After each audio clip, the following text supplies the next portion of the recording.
Buenas tardes a todos, ¿cómo están? Hoy tenemos otra vez noticias de la Ciudad de Buenos Aires, creo que va a ser la última vez que nos vamos a referir a ella y de un modo somero y ligero, porque tenemos pendiente hablar, como habíamos quedado la última vez, de noticias locales y propuestas locales.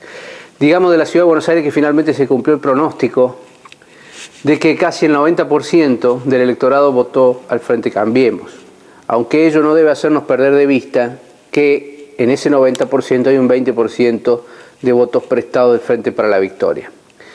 De todos modos, ha sido una gran elección de Cambiemos, que ya en la primera vuelta había asegurado un piso del 70% electoral, y como era de preverse, en la segunda vuelta, que para eso son las segundas vueltas, no se impuso ninguna mayoría absoluta, lo cual es saludable para el sistema republicano. Otra vez el expresidente Fernando Larrúa, en unas desafortunadas declaraciones, dijo que el sistema de balotaje está mal y realmente vuelve a mostrar lo perdido que estuvo siempre ese hombre en política. Justamente el sistema de balotaje garantiza estas cosas.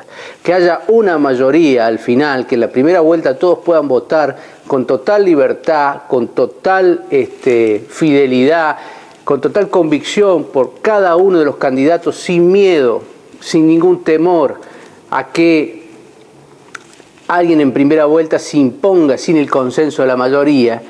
Entonces cada uno vota su espacio, nadie llega al 50% y en la segunda vuelta se opta por uno de los dos. Y eso garantiza, entre otras cosas, que no haya una mayoría absoluta que pueda hacer lo que quiera con las demás fuerzas, sino que hay dos grandes movimientos, aunque no sean de los mismos partidos, con fuerzas equilibradas. Basta que una llegue al 50% para que tenga la mayoría. No hace falta ganar con el 60, ni con el 70, ni por 20 puntos de diferencia, porque eso es lo que hace, lo que construye sociedades modernas y civilizadas, donde para cualquier política de Estado, para cualquier nuevo cambio en la sociedad, es necesario un diálogo fecundo e intenso entre todos los actores. No imponerlos por simple mayoría automática o a decretazo, o faltándole el respeto a los opositores y a las instituciones, como está acostumbrado a gobernar el PJ. Parece ser que Fernando Larrúa se ha contaminado demasiado de esa forma de gobernar del peronismo y añora una constitución diferente de la Ciudad de Buenos Aires. Otra vez extraviado el expresidente Larrúa. Ahora vamos a volver entonces un poquito a noticias locales. ¿Se acuerdan que dedicamos 3 o 4 columnas a hablar de propuestas sobre lo que el país necesitaba? En definitiva, lo que la provincia necesita no es muy diferente de lo que el país necesita. Al fin de cuentas, un territorio provincial puede pensarse como un territorio nacional más chico. Tiene algunas autonomías y otras libertades acotadas, pero en definitiva es como un territorio autónomo dentro de otro territorio más grande, con sus propias fuerzas de seguridad, con su propia justicia, con sus propios sistemas educativos y de salud, etc.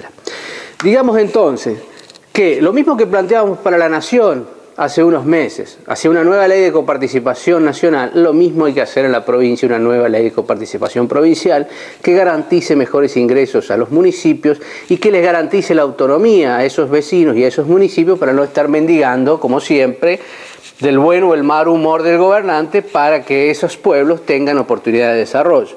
Habrá que hacer, ¿se acuerdan que hablábamos a nivel nacional que el crédito había desaparecido para el sector productivo? Bueno, y habrá que hacer herramientas, instrumentos financieros para que el sector productivo de la provincia tenga elementos, facilidades para invertir y para generar riqueza.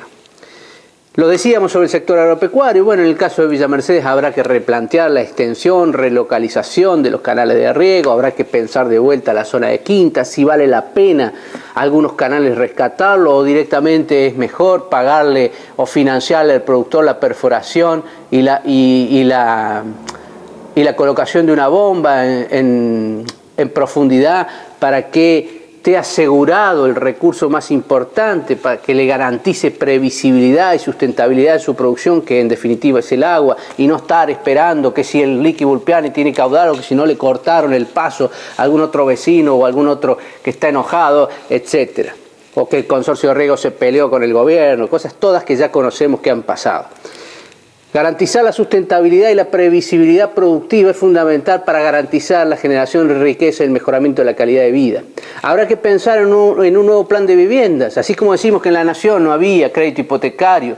El PROCREAR, no vamos a negar que fue una buena iniciativa, pero tampoco el plan de viviendas sociales del gobierno de la provincia no puede ser una política de Estado permanente. Sirvió y estuvo muy bien para la emergencia, pero es necesario que el ciudadano tenga un trabajo digno, que pueda progresar económicamente y decida dónde y cómo hacerse su casa y en qué terreno comprarlo. Es más importante garantizar esas condiciones que estar todo el tiempo regalando casas.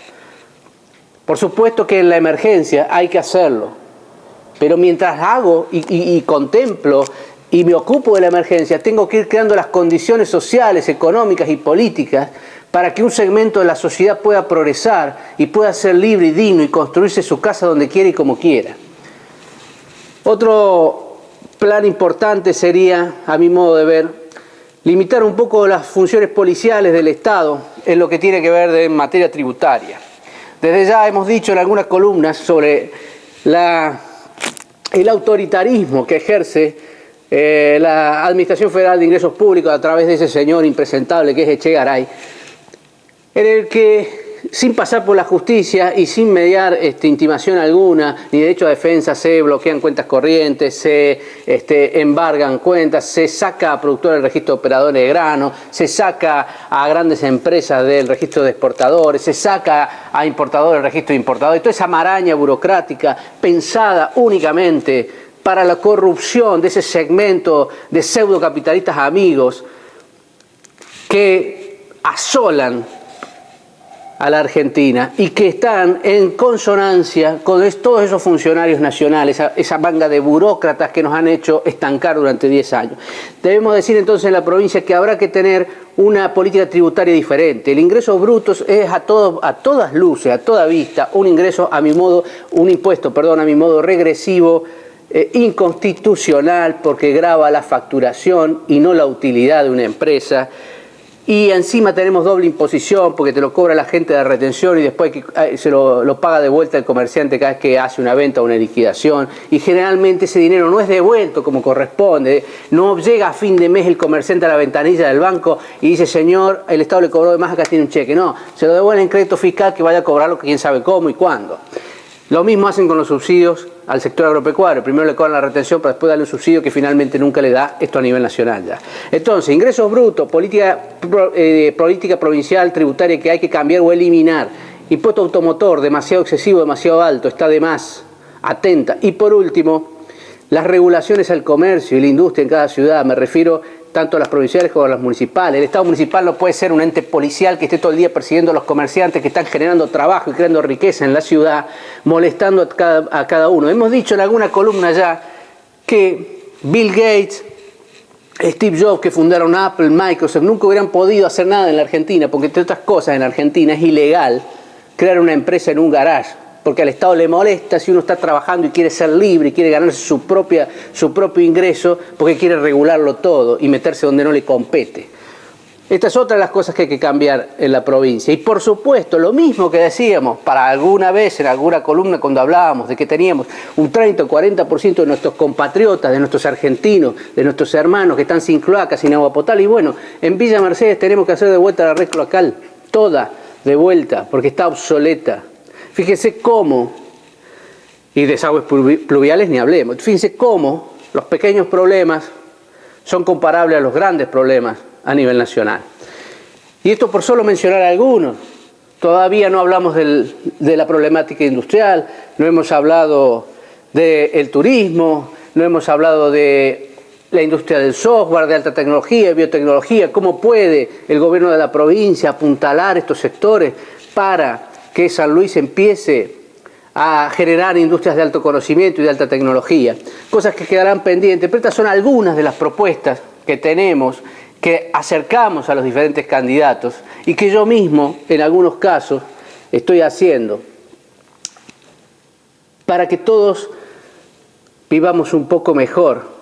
No nos anima otro espíritu, otra vocación, que la de volver a la Argentina a los planos que alguna vez tuvo en el Concierto de las Naciones. Hasta la próxima columna.